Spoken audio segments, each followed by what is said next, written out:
नमस्कार। शुरुआत आज सुबह की सबसे बड़ी खबर के साथ कर रहे हैं। अखबार हिंदुस्तान ने इंडिया के मोस्ट वांटेड दाऊद इब्राहिम को लेकर बड़ा खुलासा कर दिया है। अखबार के मुताबिक दाऊद सरेंडर करने के लिए तैयार था, लेकिन सीबीआई के कुछ अफसरों ने ऐसा करने से उसे रोका।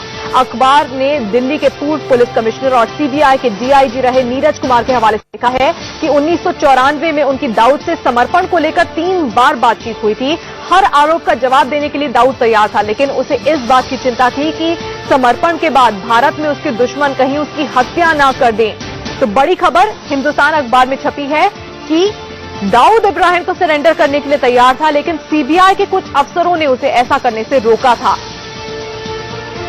क्या लिखा है इस अखबार में वो इस वक्त आपको दिखाते हैं। अखबार में जो छपा है उसके मुताबिक 1994 में दाऊद से समर्पण के संबंध में 3 बार बातचीत हुई थी।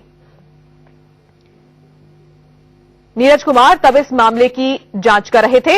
नीरज कुमार जो कि दिल्ली के पूर्व पुलिस कमिश्नर हैं और सीबीआई के डीआईजी पद पर रह चुके हैं, वो हर आरोप का जवाब देने के लिए तैयार था। दाऊद हर आरोप का जवाब देने के लिए तैयार था, मगर उसे इस बात की चिंता थी कि समर्पण के बाद भारत में उसके दुश्मन कहीं उसकी हत्या न कर दें। कुमार ने यह भी बताया कि उन्हें दाऊद से उन्होंने कहा था कि सीबीआई उसकी सुरक्षा की पूरी जिम्मेदारी लेगी, लेकिन बात आगे बढ़ाते इससे पहले ही सीबीआई के शीर्ष अधिकारियों ने उन्हें इस बात को आगे बढ़ाने से रोक दिया था। ये लिखा है अखबार में। अभिषेक पांडे हमारे संवाददाता इस वक्त हमारे साथ जुड़ रहे हैं। अभिषेक, बहुत बड़ी खबर है। अगर दाऊद इब्राहिम खुद सरेंडर करना चाहता था तो बातचीत आगे क्यों नहीं बढ़ी? 3 बार समर्पण को लेकर नीरज कुमार अगर कह रहे हैं, उनका दावा है कि उनकी बातचीत हुई थी, तो आखिर क्या वजह थी? कौन वो लोग थे जिन्होंने बातचीत को आगे बढ़ाने से रोका था? क्या वजह थी? यह जानना बहुत जरूरी हो गया है।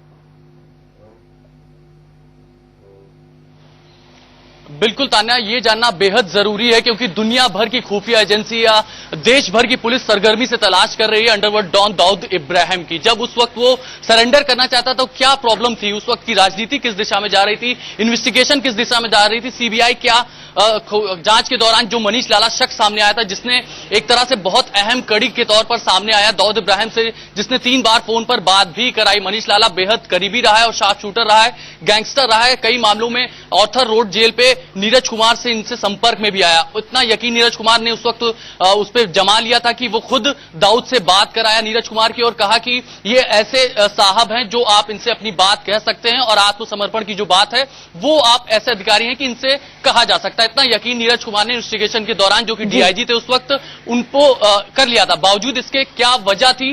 30 अधिकारियों का इसमें हस्तक्षेप बताया जा रहा है, क्योंकि एक शर्त भी दाऊद ने रखी थी, क्योंकि उसे हत्या का भी डर था, तो हाउस अरेस्ट वो चाहता था।